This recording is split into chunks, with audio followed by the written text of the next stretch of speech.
Isa sa mga pinakakaibang isla ng aming nabisita 2 taon nang nakalilipas ay ang komunidad ng Dawahon. Matatagpuan ito sa gitna ng karagatan sa pagitan ng Leyte at Bohol.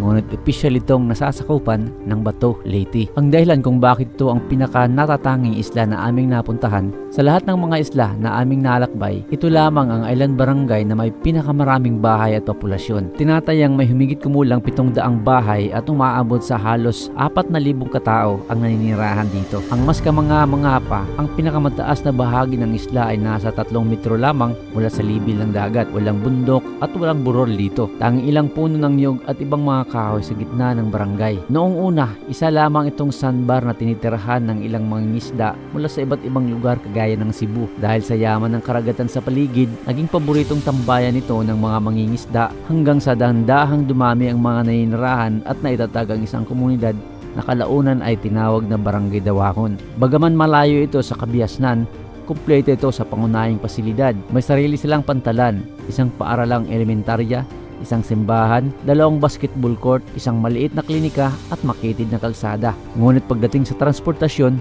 bangka lamang ang tanging paraan upang makarating o makalabas ng isla. Sa 2 araw at 2 gabi ng aming pananatili doon, masasabi kong ang tumira sa Dawahon ay isang hamon sa araw-araw. Dahil sa sobrang baba ng lokasyon, walang natural na pinagkukunan ng tubig. Ulan lang ang pangunahing pinag-iipunan para sa tubig, o kaya naman ay binibili pa ito mula sa mainland ng Leyte o Bohol. At dahil malayo sa sentrong pamilihan, mas mataas din ang presyo ng mga bilihin. Maliban sa mga hamong kinakaharap ng mga mamamayan ng Dawahon sa araw-araw, isa sa malaking suliranin ng isla ay ang laganap na illegal na pangingisda sa mga karatig dagat. Ayon sa aming nakapanayam, ito ay matagal ng isyu na patuloy na nagpapababa sa kalidad ng yamang dagat ng lugar. Pero salamat sa DENR, ang Dawahon ay isa na ngayong sanctuary. Bawal na ang panguhuli ng mga isda sa anumang paraan. Dahil na rin sa biglaang pagdami ng populasyon, lumalala rin ang problema sa pamamahala ng basura. May mga bahagi na ng isla na apektado na ng hindi wastong pagtatapon ng basura, bagay na naging banta sa kalikasan at kalusugan ng mga tao.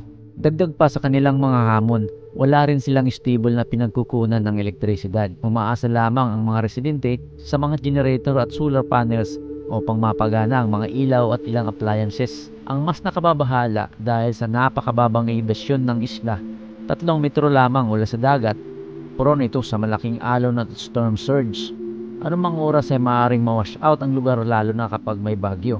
Sa katunayan, matinding pinsala ang tinamo ng Dawahon nang ito ay tinamaan ng bagyo ulit ilang taon na ang nakalilipas. Pero sana hindi na maulit ang ganon. Ngunit sa kabila ng lahat na ito, hindi may kakailan na isang napakayamang lugar ang Dawahon, lalo na sa aspeto ng likas yaman.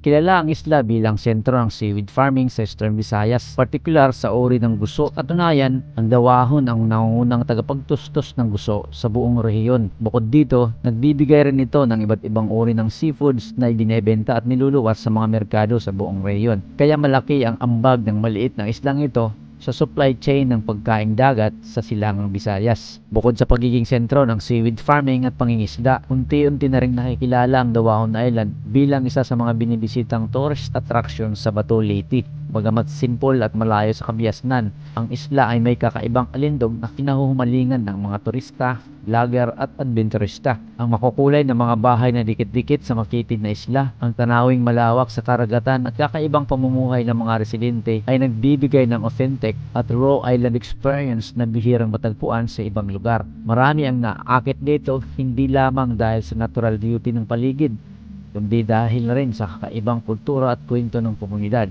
Kung paano sila namumuhay sa gitna ng dagat, kung paano nila pinagyayaman ang karagatan, at kung paano sa kabila ng mga limitasyon ay naitatag nila ang isang matatag na pamayanan. Sa mga bumibisita, isa rin sa mga highlights ang pagsilip sa proseso ng seaweed farming, mula sa pagtatanim, pag-aani, hanggang sa pagpapatuyo. May mga tourista at researchers na dumadayo rito upang matutunan ng mga lokal na kaalaman tungkol sa agrikulturang pangdagat. Bagamat hindi pa ito isang fully developed tourist spot, malaki ang potensyal ng Dawahon bilang ecotourism at cultural tourism site. Sa tamang suporta mula sa pamahalaan at pribadong sektor, maaaring itong maging modelo ng sustainable island tourism. sa rehiyon. Sa mga interesadong bumisita sa Dawahon Island, magpunta lamang sa bayan ng Batuliti. Mula roon, maaaring sumakay ng bangka patungo sa isla. Pagdating sa isla, mainam na makipag-ugnayan muna sa barangay officials upang makakuha ng gabay, impormasyon at tamang koordinasyon para sa pananatili. Bukas ang kanilang komunidad sa mga bisita, lalo na sa mga may malasakit at interes sa kalikasan at kultura ng isla. Para naman sa matutuluyan, maaaring mag-stay sa mga floating houses na matatagpuan sa paligid ng isla. Isa sa mga inirekomenda ay ang Royal Seaweed House and Resort na nagbibigay ng kakaibang island accommodation experience. Literal na nasa ibabaw ng dagat, malapit sa taniman ng guso at may tanawing kahanga-hanga. Kung ikaw ay naghahanap ng simpleng pamumuhay, bagong karanasan at malasakit sa kalikasan, Dawahon ay isang perpektong destinasyon. Ako po si Keon Olds, manatiling nakatutok at updated sa mga post ng Lifeburn TV sa pamamagitan ng pag-follow. Pwede nyo rin bisitahin ang aking YouTube channel at mag-subscribe. Kita ulit tayo sa susunod na mga adventure. Maraming salamat. Puno ng biyaya, ito ang